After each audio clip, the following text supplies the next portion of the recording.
सबसे पहली गुरु और पूजनी माता है, मां। पूज्यपाद उड़िया बाबा, जगत में सबसे पहली पूजनी और गुरु मां है।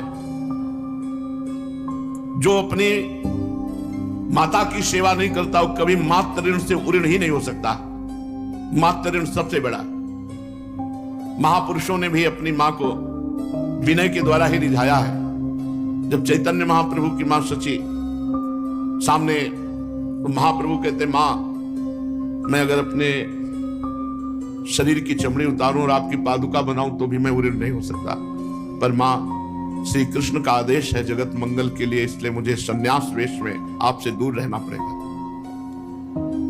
आद्य गुरु भगवान शंकराचार्य जी बिना माता की अनुमति के एक भी कदम किसी भी मार्ग में नहीं रखना चाहिए, वैराग्य में भी नहीं। मां की अनुमति अत्यंत अनिवार्य होती है।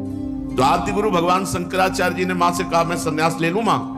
तो उनका नहीं बेटा, संन्यास नहीं, क्योंकि तू ही मेरे पास है, दूसरा कोई है ही नहीं। सेवा के लिए भी नहीं है, कोई अग्निदाह करने वाला भी नहीं है, और तेरे पिता भी नहीं है, कोई भाई भी नहीं, कोई बहन भी नहीं, केवल तू ही है। कैसे संन्यास तू ले सकता है? का मां संन्यास तो लेना ही है जगत मंगल के लिए। भगवान का आदेश है कि मुझे संन्यास। और बाल स्वरूप आदि गुरु भगवान शंकराचार्य बहुत कम अवस्था में अंतर्धान हो गए। एक दिन गंगा स्नान करने गए, अपनी योग माया से मगरमच्छ प्रकट किया। मगरमच्छ ऐसे भगवान शंकराचार्य जी को पकड़, बोले मां मगरमच्छ पकड़ लिया। और वो वयोवृद्धा, अरे बेटा कैसे बचोगे? तो बोले कह दो संन्यास ले लो। तो मगरमच्छ छोड़, बोले बेटा संन्यास ले लो। मगरमच्छ छोड़ दिया। और वो तो माया से था। अब मां की अनुमति हो गई। जब बाहर निकले तो कहा, बेटा अब तुम तो संन्यास ले ही लोगे मुझे पता है, पर मेरे अंतिम समय की अंत्येष्टि क्रिया कौन करेगा? तुम्हारे जैसा महापुरुष पुत्र हो और फिर शरीर का कोई दाह संस्कार करने वाला ना हो। तो उनका मां, मैं स्वयं करूंगा, और मुझे भगवान शंकर की कृपा से पता चल जाएगा कि आपका शरीर छूटने वाला है, मैं उपस्थित हो जाऊंगा। ऐसा ही हुआ।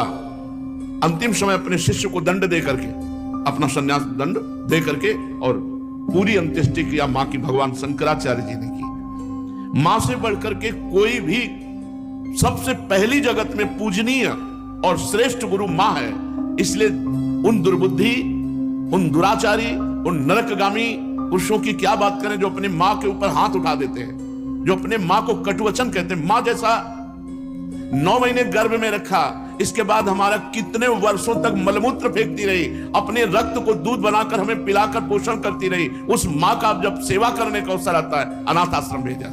अब माना तो 10 लाख रुपया, 100 लाख रुपया जमा कर देगा अनाथ आश्रम में, उनकी खूब सेवा होगी। लेकिन प्यार, अपना पुत्र अगर 2 रोटी लेकर के आए मुस्कुरा करके, मां कैसी हो, इससे बढ़कर के रुपया पैसा और सुविधा नहीं होती। प्यार, प्यार कौन देगा? तुम बच्चे थे, तुम्हें अनाथ आश्रम में भेज जाती, जाकर के पैसा जमा कर देती, तेरा हालत क्या होता? आज जब मां की सेवा का अवसर आया, ये जवान जवान लोग VIP बनते हैं। ये धर्म है। धर्म निश्चित अपना प्रभाव दिखाकर रहता है। तो अधर्म करोगे तो दंड मिले। सबसे पहली बात समझ लो, मां।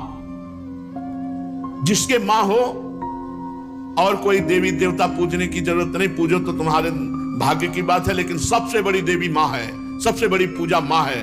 अगर अपनी मां की सेवा कर ली तो भगवान को प्रसन्न कर लिया। मान जाओ हमारी बात, जहां तक हमारी आवाज पहुंचती हो, अगर तुम्हारी मां हो तो चूकना मत। मां का आशीर्वाद ले लो, विश्व ब्रह्मांड में कभी परास्त नहीं होगे। मां महामहिम गुरु है। हाँ, अगर आप वृंदावन वास करते हो, अपनी मां को पास रखो। जैसी भी परिस्थिति हो, उस परिस्थिति से अपनी मां की सेवा करो, अपने पिता की सेवा करो। संन्यास लेने पर वो पिता सन्यासी बालक के साष्टांग दंडवत करेगा, लेकिन वो बालक अपनी मां को साष्टांग दंडवत करेगा। ये बहुत बड़ी महिमा मां की है। पूज्य बाबा कह रहे हैं, इसलिए मां को इस मनुष्य लोक में प्रथम देवता, प्रथम गुरु मानना चाहिए। मातृ देवो भव हमारा वेद कहता है, और पितृ देवो भव। अपने माता पिता की जिसने सेवा नहीं की, आज्ञा नहीं मानी, मनमानी आचरण किए, वो कभी सफल नहीं हो सकता, किसी भी मार्ग में सफल नहीं हो सकता। पूरा जीवन रुपया कमा करके अपने बेटे को बाबूजी बनाना चाहो, बेटे ने जब बूढ़ावस्था आई, पानी देने की अवस्था आई, तो घर से निकाल दिया। माता पिता की आराधना करना ये भगवत भक्ति है। पुंडरीक जी महाराष्ट्र में अपने माता पिता को भगवान मान करके उन्हीं के 8 पैर सेवा में रहते। तो आज भी जो विट्ठल भगवान है, उन्हीं को दर्शन देने के लिए गए थे। एक ईंट डाल दी, उसी ईंट में खड़े हो गए। ऐसे आज भी खड़े हैं। ऐसे कहा, जब माता पिता की सेवा पूर्ण हो जाएगी तब महाराज आपके दर्शन करेंगे। माता पिता भगवान का स्वरूप है। ये आज जो वातावरण बदल रहा है, बहुत गुस्सा लगती है जब देखने को मिलता है कि जवान बहू और बेटा मिलकर के बूढ़ी मां को मार रहे हैं। वो बेचारी उठ नहीं सकती, वो हिल नहीं सकती। अंतिम समय तक या तो जलोगे ऐसी जगह जहां बचाने वाला कोई नहीं होगा, या सड़ोगे। ऐसे अधर्म करने वाले को कभी कभी और हम कहते हैं उस मां से पूछ लो जिसको तुमने मारा है, उसी मां से पूछ लो कि बोलो इसको क्या दंड दें, तो यही कहेगी कि कभी मत दंड देना।